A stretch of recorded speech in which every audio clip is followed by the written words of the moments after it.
పవన్ కళ్యాణ్ కోసం పిఠాపురం వెయిట్ చేస్తుంది. ఇంతకుముందు ఆయన చెప్పిన మాట, పిఠాపురంలో నెలలో 2 వారాలు అక్కడ ఉంటానని చెప్పారు. అక్కడ ఇల్లు కూడా తీసుకున్నారు గొల్లప్రోలు దగ్గర, పిఠాపురం దగ్గర. కానీ ఆయన వెళ్ళట్లేదు. ఓకే, ఆయనకి రకరకాల ప్రాబ్లమ్స్ ఉండొచ్చు. కానీ పిఠాపురం ఎమ్మెల్యేగా, డిప్యూటీ సీఎంగా, వాస్తవానికి డిప్యూటీ సీఎం కాబట్టి, జనసేన అధినేత కాబట్టి ఆయన మంగళగిరిలో ఉండాల్సి వస్తుంది, అమరావతి ప్రాంతంలో ఉండాల్సి వస్తుంది. కానీ సొంత నియోజకవర్గానికి కూడా వెళ్తుండాలి.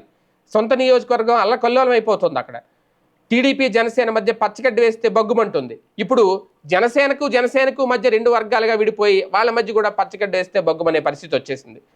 అది ఎవరు చిచ్చిరేపారు, ఎవరు అగ్నికి ఆజ్యం పోశారు? నాగబాబు గారి మాటల, లోకల్ కార్యకర్తల నిర్ణయాల, తెలుగుదేశం పార్టీ తీసుకుంటున్న నిర్ణయాల, అక్కడున్న వర్మ అనుచరులు లేవనెత్తుతున్న అంశాల, ఏదైనా కావచ్చు, కారణం ఏదైనా కావచ్చు. కానీ అది ఎప్పుడు సెటరేట్ అవుతుంది? పవన్ కళ్యాణ్ అక్కడ రంగంలో దిగాలి. పవన్ కళ్యాణ్ గారు ఆ నియోజకవర్గానికి వెళ్ళాలి, నాయకులతో మాట్లాడాలి, ఆ పార్టీకి సంబంధించిన సొంత పార్టీ నాయకులతో ముందు చర్చించాలి. అలాగే ఉభయ కుశలోపరని ఇద్దరిని కూర్చోబెట్టి చర్చించి ఒకళ్ళ చేతిలో ఒకళ్ళ చేతులు వేసి కలిసిగట్టిగా ముందుకు వెళ్ళాలి అని చెప్పి ఆయన చెప్తే ఖచ్చితంగా అవుతుంది. కానీ ఆ పని చేయడానికి సిద్ధంగా ఉన్నారా పవన్ కళ్యాణ్? అసలు ఆలోచన ఉందా?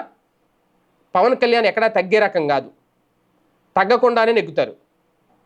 కొన్ని సందర్భాల్లో తగ్గరు ఆయన, ఎట్టి పరిస్థితుల్లోనూ తగ్గే రకం కాదు. ఆ పిఠాపురంలో వర్మ విషయంలో అంత హడావుడి జరిగింది. వర్మకి ఎమ్మెల్సీ ఇస్తారని ఇవ్వలేదు. వర్మ ఒకప్పుడు ఆయన సహకరించాడని చెప్పి ఆయనే చెప్పారు, సహకరించాలని ఆయనే కోరారు ఎన్నికలకు ముందు.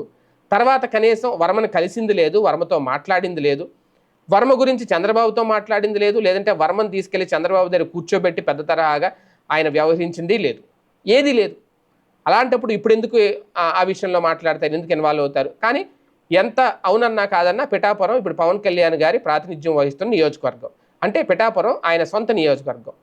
అక్కడికి వెళ్ళాలి, అక్కడ సమస్యలు తెలుసుకోవాలి, అక్కడ పార్టీలో ఉన్న లోపాలను సరిదిద్దాలి, పార్టీని గాడిని పడేలా నిర్ణయాలు తీసుకోవాల్సిన బాధ్యత ఆయన మీదే ఉంది. కానీ ఇప్పుడు అది చెయ్యట్లేదు అనేదే. మరి త్వరలో ఆయన పిఠాపురం వస్తారు అనే ప్రచారం జరుగుతుంది. తర్వాత నిర్ణయాలు ఎలా ఉంటాయి అనేది చూడాలి.